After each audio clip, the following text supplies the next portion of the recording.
সোনাপুর গ্রামের এক কোণে একটি ছোট্ট কাঁচা বাড়িতে ৩ অনাথ ভাই শুভ, সজীব ও মন্টি অনেক কষ্টে জীবন কাটাচ্ছিল। টানা ৪ মাস ধরে তারা বাড়ি ভাড়া দিতে পারেনি। সেই চিন্তায় ৩ জনের মুখেই দুশ্চিন্তার ছাপ। দাদা, কাল রাতে আমার একদম ঘুম হয়নি। বারবার মনে হচ্ছিল, যদি সত্যিই প্রধানমশাই আজ আমাদের বাড়ি থেকে বের করে দেন, তাহলে আমরা কোথায় যাব?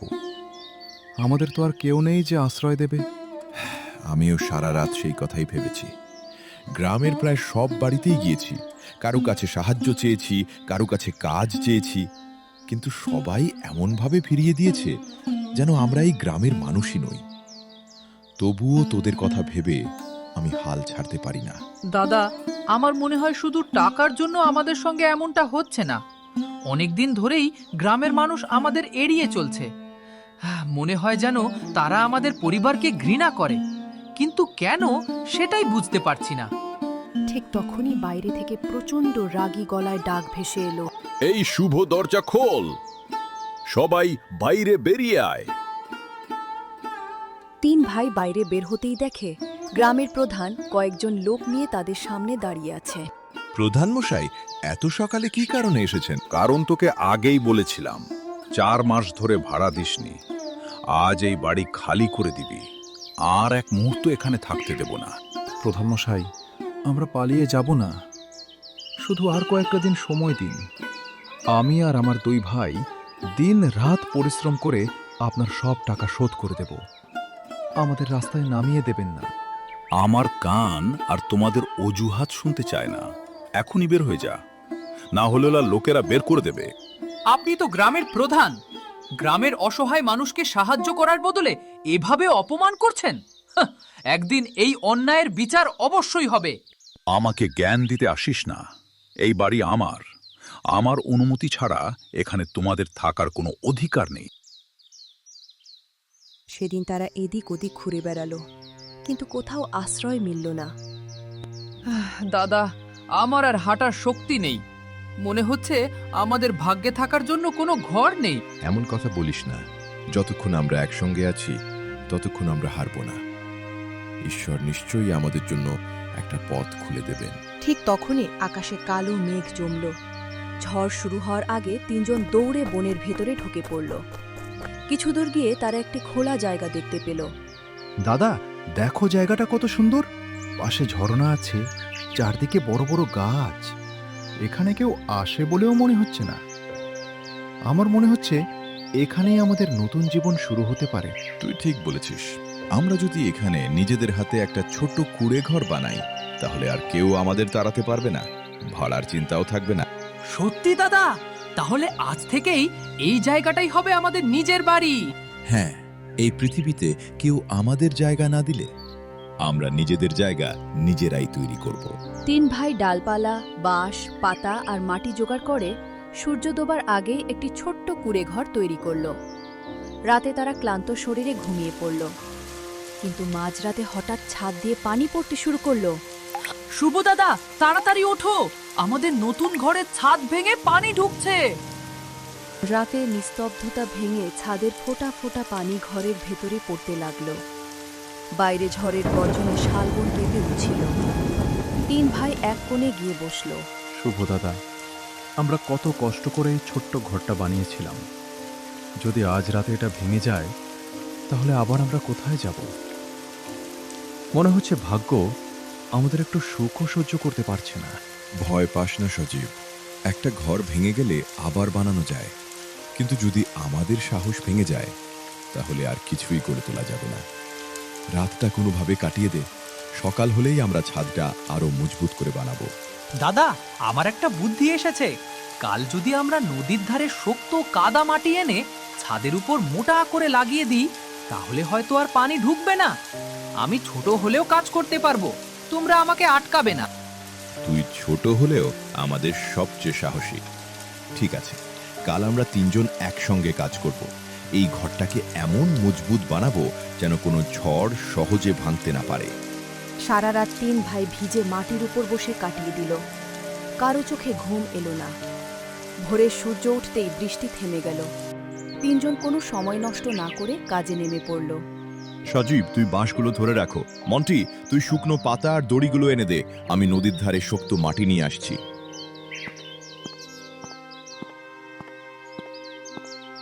দাদা, আজ বুঝতে পারছি নিজের ঘর নিজের হাতে বানানোর আনন্দ কত বড়। কষ্ট হচ্ছে ঠিকই, কিন্তু এই কষ্টের মধ্যে একটা শান্তি আছে। অন্তত কেউ এসে আমাদের তাড়িয়ে দিতে পারবে না। আমি চাই এই ঘরটা শুধু থাকার জায়গা না হোক, এটা যেন আমাদের নতুন জীবনের শুরু হয়। একদিন আমরা সবাইকে দেখিয়ে দেব, গরিব হলেই মানুষ ছোট হয়ে যায় না। ঘন্টার পর ঘন্টা পরিশ্রমের পর কুঁড়ে ঘরটি আগের চেয়ে অনেক শক্ত হয়ে গেল।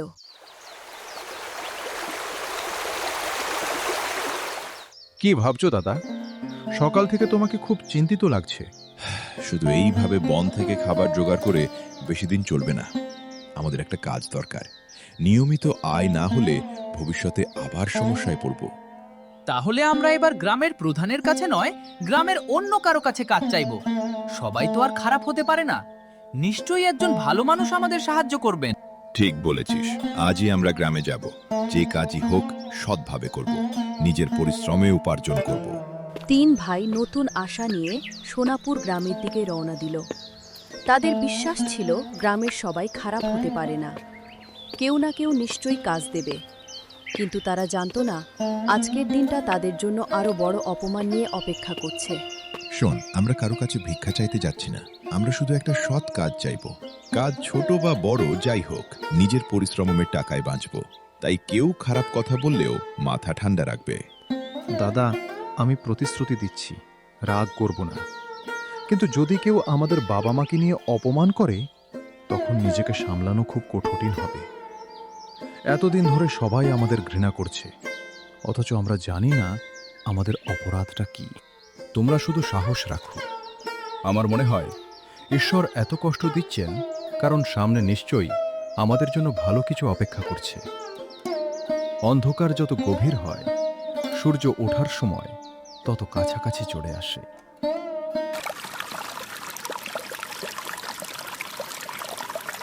তিন ভাই গ্রামের বাজারে পৌঁছাতেই কয়েকজন মহিলা তাদের দেখে ফিসফিস করতে লাগলো। আরে দেখো দেখো, ওরা আবার গ্রামে এসেছে। যাদের বাড়ি থেকে বের করে দেওয়া হয়েছে তারা আবার কি মুখে এখানে এসেছে? মনে হয় কাজ খুঁজতে এসেছে। কি কাজ করবে? আগে নিজেদের পরিবারের নাম পরিষ্কার করুক, তারপর কাজ চাইতে আসুক।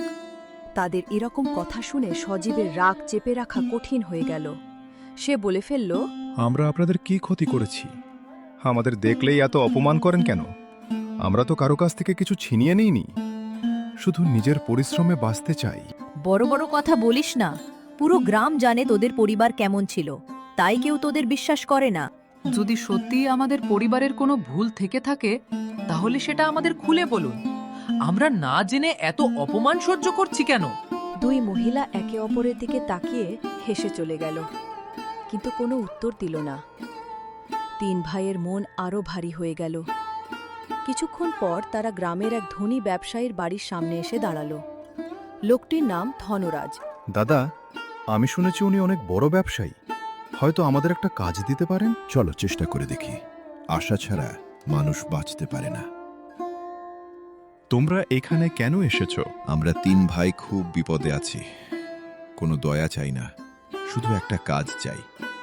যত কষ্টই হোক আমরা মন দিয়ে করব। শুধু এতটুকু সুযোগ দিন যাতে নিজের পরিশ্রমে দুবেলা খেতে পারি। ধনরাজ কিছুক্ষণ চুপচাপ তাদের দিকে তাকিয়ে রইল। তারপর মুখে মৃদু হাসি ফুটিয়ে বলল, তোমাদের কথা শুনে মনে হচ্ছে তোমরা সত্যিই পরিশ্রমী। ঠিক আছে, কাল সকাল থেকে আমার গোদামে কাজ করবে। কাজ ভালো করলে মজুরিও ভালো পাবে। আর কোনো সমস্যা হলে সরাসরি আমার কাছে চলে আসবে। তিন ভাই যেন নিজের কানকেই বিশ্বাস করতে পারছিল না। আপনি সত্যিই আমাদের কাজ দেবেন? সবাই যেখানে আমাদের তাড়িয়ে দিয়েছে, সেখানে আপনি এত সহজে বিশ্বাস করলেন?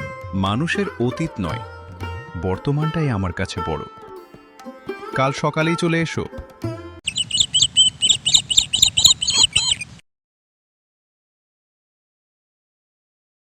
পরদিন খুব ভোরে শুভ, সজীব আর মন্টি ধনরাজের গোদামে কাজে পৌঁছে গেল। 3 ভাইয়ের মনে নতুন স্বপ্ন। তারা ভেবেছিল হয়তো এতদিনের কষ্টের পর এবার তাদের জীবনে ভালো সময় আসতে চলেছে। কিন্তু ভাগ্য তাদের জন্য অন্য কিছু লিখে রেখেছিল। তোমরা ঠিক সময়ে এসেছো, এটা আমার খুব ভালো লেগেছে। আমার এখানে অলস মানুষের কোনো জায়গা নেই। যদি মন দিয়ে কাজ করো তাহলে কখনো অভাব হবে না। আমি চাই তোমরা নিজের পায়ে দাঁড়াও। আপনি আমাদের যে সুযোগ দিয়েছেন সেটা আমরা কোনোদিন ভুলব না।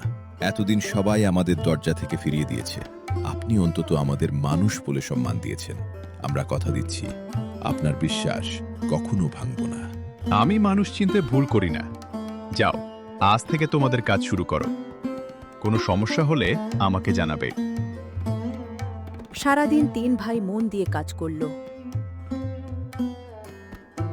সন্ধ্যায় ধনরাজ তাদের হাতে প্রথম দিনের মজুরি তুলে দিল। দাদা, এতদিন পরে নিজের পরিশ্রমের টাকা হাতে নিয়ে কি যে ভালো লাগছে। মনে হচ্ছে আজ আমরা আবার নতুন করে বাঁচতে শিখলাম। আজ রাতে অন্তত চিন্তা ছাড়া ঘুমাতে পারবো। সত্যি তাই, আমাদের কুড়ে ঘরে আজ অনেকদিন পর হাসি ফিরবে। আমি ভাবতেই পারিনি এত তাড়াতাড়ি আমাদের ভাগ্য বদলাতে শুরু করবে। মনে রাখিস, এই টাকাটা শুধু টাকা নয়, এটা আমাদের পরিশ্রমের সম্মান। আমরা সৎ পথে থাকব, তাহলেই একদিন সব ঠিক হয়ে যাবে। কয়েকদিনের মধ্যেই 3 ভাইয়ের সংসার একটু একটু করে গুছিয়ে উঠতে লাগল। তারা চাল, ডাল, তেল কিনল। কুড়ে ঘরটাও আরো সুন্দর করে সাজালো। একদিন বিকেলে কাজ থেকে ফেরার পথে কয়েকজন গ্রামের লোক তাদের দেখে বলাবলি করতে লাগল। দেখেছ, ধনরাজ ওদের কাজ দিয়েছে, কিন্তু বেশি দিন দেবে না। সত্যিটা জানলে সেও একদিন ওদের তাড়িয়ে দেবে। আরে, যাদের বাবা মায়ের নামে কলঙ্ক লেগে আছে তাদের ভাগ্যে সুখ বেশি দিন থাকে না। 3 ভাই কথাগুলো শুনে থমকে দাঁড়িয়ে গেল। দাদা, আর কতদিন এসব শুনবো? সবাই আমাদের বাবা মাকে দোষ দেয়, কিন্তু কেউ কখনো বলে না তারা কি অপরাধ করেছিলেন। আমার মনে হচ্ছে আমাদের কাছ থেকে ইচ্ছে করেই সত্যিটা লুকিয়ে রাখা হচ্ছে। আমিও সেটা বুঝতে পারছি, কিন্তু রাগ করে কোনো লাভ নেই। একদিন না একদিন সত্যিটা আমাদের সামনে আসবেই। আমাদের শুধু ধৈর্য ধরে অপেক্ষা করতে হবে। আমার কেন জানি মনে হচ্ছে এই রহস্যের সঙ্গে গ্রামের প্রধান আর ধনরাজ দুজনেরই কোনো না কোনো সম্পর্ক আছে। সবকিছু যেন খুব অদ্ভুত লাগছে। সেই সময় দূরে দাঁড়িয়ে ধনরাজ 3 ভাইয়ের কথাবার্তা চুপচাপ শুনছিল। আর কিছুদিন, শুধু আর কিছুদিন, তারপর তোরা নিজেরাই আমাকে সেই জায়গায় নিয়ে যাবি যেটা আমি এত বছর ধরে খুঁজছি।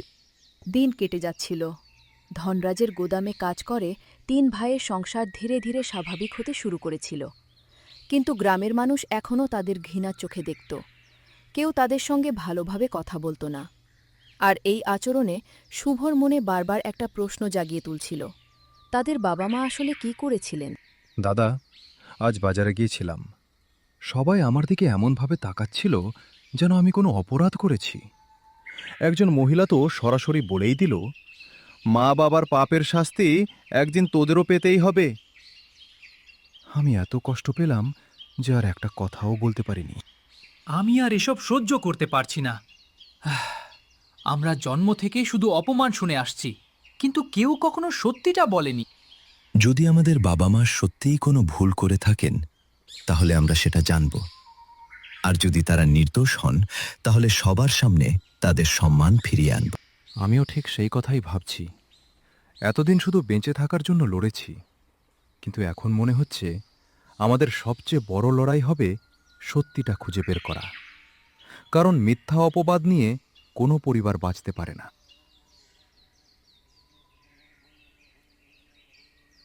সেদিন সন্ধ্যায় ধনরাজ নিজেই 3 ভাইকে ডেকে পাঠালো। তোমাদের কাজ দেখে আমি খুব খুশি, তাই ভাবলাম আজ একটু বাড়তি টাকা দিয়ে দিই। আর শোনো, সামনে কয়েকদিন ভারী বৃষ্টি হতে পারে, সাবধানে থাকবে। কোনো সমস্যায় পড়লে সবার আগে আমার কাছে আসবে। আপনি আমাদের জন্য যা করছেন তার ঋণ কোনোদিন শোধ করতে পারবো না। যখন পুরো গ্রাম আমাদের তাড়িয়ে দিয়েছিল, তখন আপনিই আমাদের পাশে দাঁড়িয়েছিলেন। মানুষ মানুষের জন্যই বাঁচে। তোমাদের মুখে হাসি দেখলেই আমার ভালো লাগে। তিন ভাই চলে যাওয়ার পর ধনরাজের মুখের হাসিটা মুহূর্তেই বদলে গেল। এত বছর ধরে আমি যেই জিনিসটা খুঁজছি সেটা নিশ্চয়ই এই তিন ভাইয়ের কাছেই আছে। একটু ধৈর্য ধরতে হবে। ওরা একদিন না একদিন নিজেরাই আমাকে সেই গুপ্ত জায়গায় নিয়ে যাবে। এদিকে রাত বাড়ার সঙ্গে সঙ্গে আকাশ কালো মেঘে ঢেকে গেল। শুরু হলো টানা বৃষ্টি। একদিন, 2 দিন, 3 দিন, বৃষ্টি যেন থামার নামই নিচ্ছে না। দাদা, 4 দিন হয়ে গেল আমরা কাজে যেতে পারিনি। ধনরাজ যদি রেগে যায়? না, সে অন্তত অন্যদের মতো নয়। সে আমাদের পরিবারের পরিস্থিতি বুঝবে। তবে আমার চিন্তা অন্য জায়গায়। এই বৃষ্টি যদি আরো বাড়ে তাহলে নদীর পানি আমাদের কুড়ে ঘর পর্যন্ত চলে আসতে পারে। শুধু তাই নয় দাদা, আমি শুনেছি গ্রামের নিচু এলাকাগুলোতে ইতিমধ্যেই জল ঢুকতে শুরু করেছে। যদি সত্যি বন্যা হয় তাহলে পুরো গ্রামের মানুষ বিপদে পড়বে। ঠিক সেই সময় দূর থেকে মানুষের চিৎকার শোনা গেল। বাঁচাও, সবাই ঘর ছেড়ে বেরিয়ে আসো, নদীর বাঁধ ভেঙে গেছে, চারদিকে পানি ঢুকে পড়ছে। তিন ভাই দ্রুত ঘরের বাইরে বেরিয়ে এলো। দূরে দেখা গেল সারা গ্রামের মানুষ প্রাণ বাঁচাতে শালবনের দিকেই দৌড়ে আসছে। সত্যি ভাগ্যের কি অদ্ভুত খেলা। যেদিন আমাদের বাড়ি থেকে বের করে দেওয়া হয়েছিল তখন কেউ 1 গ্লাস পানি পর্যন্ত দেয়নি, কিন্তু আজ তাদের এই অবস্থায় দেখে আমার একটু রাগ হচ্ছে না। শুধু মনে হচ্ছে মানুষ বিপদে পড়লে সবাই সমান হয়ে যায়। মন্টি, মনে রাখিস, মানুষের ভালো ব্যবহার তার শক্তি। যারা আমাদের সঙ্গে অন্যায় করেছে তাদের মতো আমরা কখনো হব না। চল, সবাইকে আমাদের ঘরে নিয়ে আসি। যতটুকু আছে সবাই মিলে ভাগ করে খাবো। তিন ভাই গ্রামের মানুষদের কুড়ে ঘরে আশ্রয় দিল। সবার চোখে তখন লজ্জা আর অনুশোচনা। 2 দিন পর বৃষ্টি থেমে গেলে গ্রামের প্রধান রঘুবীর তিন ভাইয়ের সামনে এসে মাথা নিচু করে দাঁড়ালো। শুভ, আজ আমি তোমাদের কাছে ক্ষমা চাইতে এসেছি। আমরা তোমাদের খুব কষ্ট দিয়েছি। তোমাদের বাবা মায়ের নামে যে অভিযোগ ছিল সেই কারণেই আমরা তোমাদের ঘৃণা করেছি, কিন্তু আজ মনে হচ্ছে হয়তো আমরা বড় ভুল করেছি। যদি সত্যিই ভুল করে থাকেন তাহলে আজ সব খুলে বলুন। আমাদের বাবা মা কি করেছিলেন? কেন ছোটবেলা থেকে সবাই আমাদের অপরাধীর সন্তান বলে অপমান করেছে? আজ আমরা সত্যিটা জানতে চাই। ঠিক তখনই এক বৃদ্ধ এগিয়ে এলেন। তিনি যা বললেন সেটা শোনার জন্য তিন ভাই মোটেও প্রস্তুত ছিল না। আমি বলছি কি হয়েছিল। তোমাদের বাবা মা কোনো চোর ছিলেন না, তারা নির্দোষ ছিলেন। এত বছর ধরে সবাইকে যেটা বোঝানো হয়েছে সবাই সেটাই বিশ্বাস করেছে। সবাই অবাক হয়ে বৃদ্ধের দিকে তাকিয়ে রইল। আপনি কে? আর এতদিন কোথায় ছিলেন? আমি সেই মন্দিরের পুরোহিত। বহু বছর আগে আমি নিজের চোখে দেখেছিলাম আসল চোর ছিল ধনরাজ। সে মন্দিরের ধন চুরি করে তোমাদের বাবা মায়ের উপর দোষ চাপিয়ে দিয়েছিল। আমি সত্য জানতাম, তাই আমাকে মেরে ফেলার চেষ্টা করা হয়। প্রাণ বাঁচাতে আমাকে গ্রাম ছেড়ে পালাতে হয়েছিল। তাহলে ধনরাজ আমাদের সাহায্য করছিল কেন? সে তো আমাদের খুব ভালো মানুষ বলে মনে করিয়েছিল। কারণ সে জানত চুরি করা ধনের একটা অংশ সে পায়নি। তার বিশ্বাস ছিল তোমাদের বাবা মা সেই ধন লুকিয়ে রেখেছিলেন, আর সেই গোপন জায়গার কথা শুধু তোমরাই জানো। তাই সে ভালো মানুষের অভিনয় করে তোমাদের বিশ্বাস জিততে চেয়েছিল। ঠিক সেই সময় একজন গ্রামবাসী দৌড়ে এসে হাঁপাতে হাঁপাতে বলল, ধনরাজ খুব হাঙ্গামা করছে। সে গুপ্তধনের খবর পেয়ে গেছে। সে এখনই পুরনো বাড়ির দিকে যাচ্ছে। সময় নষ্ট না করে সবাই দৌড়ে সেখানে পৌঁছে গেল। গিয়ে দেখে ধনরাজ মাটি খুঁড়ছিল। সরে যাও সবাই, এই ধন আমার। এই ধনের উপর তোমার কোনো অধিকার নেই। এত বছর ধরে তুমি আমার বাবা মায়ের সম্মান নষ্ট করেছ। আজ আর পালাতে পারবে না। ঠিক তখনই গ্রামের লোকেরা ধনরাজকে ধরে ফেলল। কিছুক্ষণের মধ্যেই পুলিশ এসে তাকে গ্রেফতার করে নিয়ে গেল। সবার সামনে রঘুবীর কাঁদতে কাঁদতে তিন ভাইয়ের কাছে ক্ষমা চাইল।